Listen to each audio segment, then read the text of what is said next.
Hello everyone, তোমরা সবাই কেমন আছো? আশা করি সবাই ভালো আছো। তো দুপুরবেলা নিমন্ত্রণকে বাড়ি ফেরার পর তো সুন্দর একটা দৃশ্য দেখে ভাবলাম তোমার সাথে শেয়ার না করলে নয়তো চটপট ভিডিওটা করে ফেললাম। আচ্ছা, তোমরা পাকা রাস্তা দেখেছো, মাটির রাস্তা মানে কাঁচা রাস্তা দেখেছো, বাঁশের তৈরি রাস্তা দেখেছো? এই দেখো বাঁশের তৈরি রাস্তা। আর আমি তো আছি ওস্তাদ, একটু ক্যাট মারার জন্য উঠে গেছিলাম ক্যাট মারতে। তো একটুখানি গিয়েই দেখলাম এত নড়বড় নড়বড় করছে, ভয়েই তাড়াতাড়ি নেমে গেছি, একটুখানি ওখানে দাঁড়াইনি। কিন্তু তোমরা শুধু দেখো যে এই মাথা থেকে ওই মাথা পর্যন্ত সবাই হেঁটে হেঁটে বাড়িতে যায়।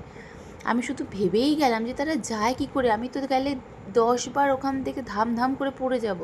কতটা কষ্ট করে এরা এখানে বসবাস করছে। আমি সবসময় ভাবতাম যে, আর ভগবানকে বলতাম যে ভগবান, আমি কত দুঃখে আছি, কত কষ্টে আছি, আমার মতন কষ্টে হয়তো কেউ নেই, একটু আমাকে একটু আশীর্বাদ করা যেন ভালো থাকে। কিন্তু যখন রাস্তায় বেরিয়ে এই সমস্ত দৃশ্যগুলো দেখি না, তখন মনে হয় যে না, আমরা অনেক ভালো আছি। কত কত মানুষজন আছে যারা এত কষ্টে জীবনযাপন করছে। তাদের থাকার ঘর নেই, খাওয়ার মতন খাবার নেই, বাড়ি যাওয়ার মতন ভালো পথ নেই। কত কষ্ট করে তারা ওখান থেকে যাচ্ছে। এবার জলজমির উপর তাদের ঘর, সাপ ব্যাঙ এগুলো তো আছেই, তাই না বলো? তো আমি তো দেখে অবাকই হয়ে গেলাম যে তোমরা একটু বলো তোমাদের কার কার বাড়ির ওখানে এই ধরনের বাঁশের তৈরি রাস্তা আছে।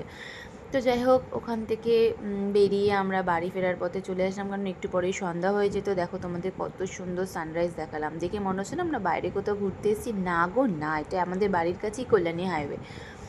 কিন্তু কল্যাণী হাইওয়ে থেকে না সন্ধ্যার সময়, সন্ধ্যা হওয়ার আগে দৃশ্যটা খুবই সুন্দর লাগে। তো তোমার সাথে শেয়ার না করে থাকতে পারলাম না, তাই শেয়ার করে ফেললাম। তো এরপরে আমরা বাড়ির দিকে রওনা হয়েছি, আর একটুখানি গেলেই আমাদের বাড়ি।